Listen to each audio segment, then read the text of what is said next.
ఇట్టాడిదేదో అవుద్దని అన్నిసార్లు అడిగారు. ఎక్కడికి వెళ్తున్నావు అని. ఎలా ఉంది థియేటర్ దగ్గర? మంచి గోలగోలగా ఉన్నట్టుంది. థియేటర్ దగ్గర వెళ్ళాలనుకుంటున్నారేమో సార్. వెళ్ళకండి సార్, ఎర్రెక్కిపోయి ఉన్నారు. జస్ట్ ఇప్పుడే రాజాసాబ్ మూవీ చూసా. యాజ్ యూజువల్ ఏమనుకున్నానో అదే జరిగింది. నాకు ఫస్ట్ నుంచి అర్థం కాని విషయం ఒకటి ఉంది ఇక్కడ. ఏంటంటే మారుతి ప్రభాస్ ని ఎలా ఒప్పించుంటాడు, ఏం చెప్పి ఒప్పించుంటాడు అనేది పెద్ద డౌట్. బికాస్ టీజర్స్ ట్రైలర్స్ లోనే చాలా క్లియర్ గా అర్థమైపోయింది సంథింగ్ ఈస్ ఫిషీ అని. అయితే అది గ్రాఫిక్స్ విషయంలో జరుగుద్దేమో అనుకున్నా. స్టోరీ వైజ్ బాగానే ఉంటుంది అనుకున్నా. స్టోరీ నుంచే పోయింది ఇక్కడ. ట్రైలర్ లో చూపించినట్టు స్టోరీ ఏంటంటే ప్రభాస్ తాత కోసం మహల్ కి వెళ్తాడు. తాతకి సంబంధించిన వాటిని తీసుకోవాలి అని చూస్తే తాత స్ట్రాంగ్ గా రియాక్ట్ అవుతాడు. సో ఈ రాజాసాబ్ అసలు అక్కడికి ఎందుకు వెళ్ళాడు, తర్వాత ఏం జరిగింది అనేది స్టోరీ. బేసిక్ గా మనకి ట్రైలర్ చూసినప్పుడు ఫ్యాంటసీ సీన్స్ అవి బాగానే చూపించారు. మొత్తం ఫ్యాంటసీ వరల్డ్ లాగా ఉంటుంది అనేలా డిజైన్ చేశారు ట్రైలర్ ని. మరి సినిమాలో ఎందుకు అదంతా ఇంక్లూడ్ చేయలేదు? కనీసం కనకరాజు మహల్ ని కూడా కంప్లీట్ గా ఎక్స్ప్లోర్ చేయలేదు.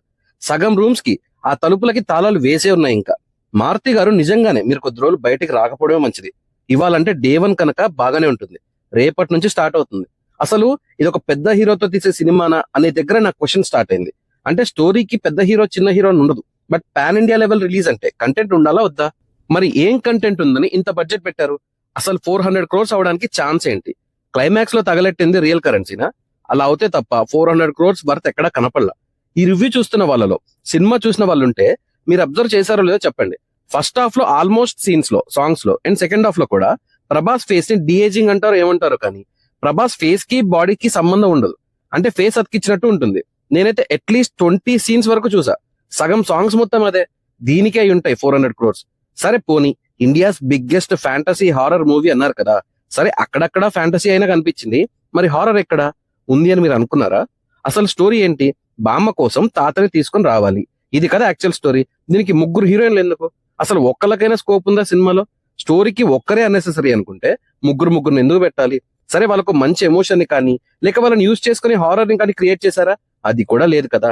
మీరే తీసిన ప్రేమ కథ చిత్రం మూవీని కొంచెం స్టోరీ చేంజ్ చేసి పెద్ద స్కేల్లో తీసినట్టుంది తప్ప కొత్తగా ఎక్కడా అనిపించలేదు.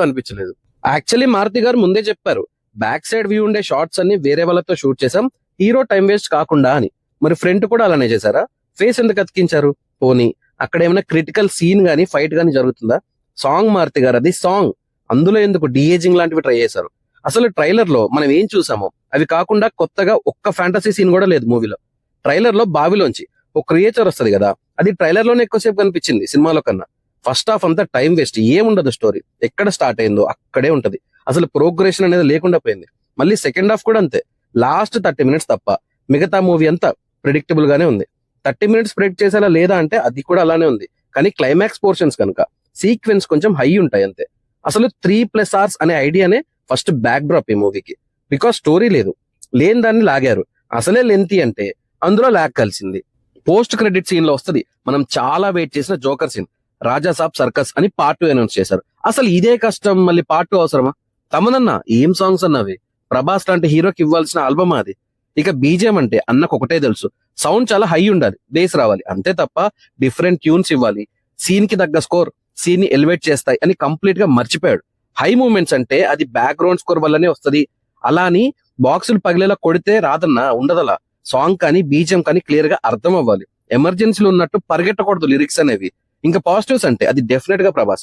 పాపం చాలా ట్రై చేశాడు, ఏం లేని చోట కూడా కొన్నిసార్లు తన లెవెల్ బెస్ట్ లో యాక్ట్ చేశాడు, ఫైట్స్ చేశాడు, డాన్స్ చేశాడు. చాలా రోజుల తర్వాత ప్రభాస్ కామెడీ యాంగిల్ ని కూడా చాలా బాగా పర్ఫామ్ చేశాడు. హీరోగా తన పోర్షన్ తను చాలా బాగా పర్ఫామ్ చేశాడు. తర్వాత సినిమాటోగ్రఫీ బాగుంది. ఇక ఏం బాలేదు అనే విషయానికి వస్తే సినిమాలో హీరోయిన్స్ ఎందుకున్నారు? జస్ట్ గ్లామర్ కోసం ఉన్నారు, లేక ల్యాక్ చేయడం కోసం ఉన్నారు. మ్యూజిక్ ఎలా ఉంది? కొన్ని బీజిఎంస్ వర్క్ అయ్యాయి, మిగతా అంతా లౌడ్ అయింది. మరి హారర్ అయితే మొత్తమే లేదు మూవీలో. ఫ్యాంటసీ కొంచెం ఉంది. రైటర్ డైరెక్టర్ మారుతి గారు కంప్లీట్ గా డిసప్పాయింట్ చేశారు. ఇంత ప్రెడిక్టబుల్ స్టోరీతో ఏం డెలివర్ చేద్దాం అనుకున్నారు కానీ మిస్ఫైర్ అయింది.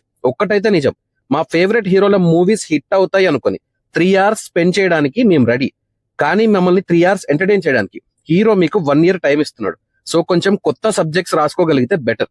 సో నాకు మూవీ నచ్చిందా లేదంటే నచ్చలేదు. మీరు వెళ్ళాలనుకుంటే ఎక్స్పెక్టేషన్స్ లోగా పెట్టుకుని వెళ్ళండి. మీరు మూవీ చూస్తే మీ ఒపీనియన్ ని కామెంట్స్ లో మెన్షన్ చేయండి. నా రివ్యూ నచ్చితే సబ్స్క్రైబ్ చేసుకోండి. Thank you for watching.